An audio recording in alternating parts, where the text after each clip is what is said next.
Oh yeah, real lifers, what's going on? This is Ethan with a special video for you today. I'm going to give you a warning before we start that this is a video that could be offensive to some people. If you're not interested in learning this kind of English, then you might want to switch to one of our other, more appropriate English videos. For those of you that are wanting to learn real life English, then you're going to be able to learn a lot today. So today, I'm going to teach you about 6 phrasal verbs using the word fuck.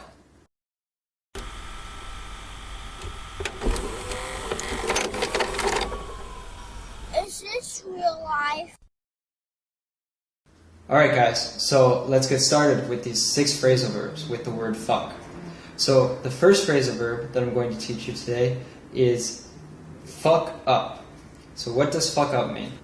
Fuck up can have a negative connotation, meaning to do something really badly. So for example, I didn't study for my English test and I really fucked it up. Fuck up can also mean that you hurt someone really badly. So you say, hey, if you don't leave my friend alone, I'm really going to fuck you up. So either of these, you probably need to be careful when you use them. The first one you could use in a little bit more jokingly way with friends. The second one, you might be starting a fight if you actually say that to someone. And if you hear it, then you might want to run. You can also use fuck up to say that someone got confused really badly, like emotionally. So, that really fucked someone up in the head. We can also use this like fucked up. So if something got fucked up, that means that it got like destroyed. You could say that someone got really hurt, they got fucked up. Or again, that something was done in a really bad way. Get fucked up, when you use it with get, that can mean to get really, really drunk. So, for example, at the party last night, I got really fucked up and I have a really bad hangover today. Alright, so what's the second phrasal verb? The second phrasal verb is fuck over. So, fuck over, if you fuck someone over, it means that you leave them in a really bad position.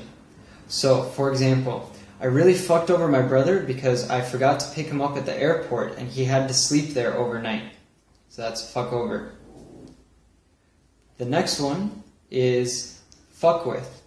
So this can have different meanings. The first one confuses a lot of my friends when we're speaking English. It's their second language. They hear, I'm just fucking with you, and they get really confused, like, what do you mean you're fucking with me? They take it literally like the word fuck. But fuck with can actually mean that you're joking with someone. So if you tell someone something and they look shocked or something, and you just want to say that you're joking, you say, no, don't worry, I'm just fucking with you. The other meaning it can have is if you say with something, fuck with something. So this can mean to mess with something, to play with it, or to fix it. It's like, hey, what are you doing with my computer? Oh, I'm just fucking with it. I'm just trying to fix something. The next phrasal verb is fuck around. So if you're fucking around, it means that you're spending your time doing something that's not really important.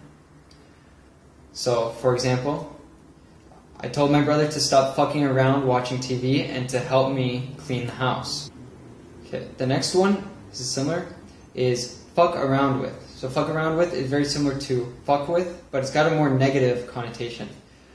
So, what are you doing fucking around with my computer? I didn't tell you to do that. Alright guys, and the last phrasal verb is fuck off. So generally you use this in the imperative to tell someone to go away or to leave you alone. So if you yell fuck off at someone, that means that you want them to leave, you want them to go away. You can also use this if someone tells you something and you don't believe them. So someone would tell you something that's really incredulous and you would say, fuck off, no way. Alright guys, so I want to remind you, as always, to be very careful with this kind of English. It's something that you need to be aware of how it's used, to maybe pay attention to when you're watching movies or different TV shows if you hear this used. But that it can be very useful if you're wanting to speak authentic English, because we do use this language. Alright guys, have a good one. Later.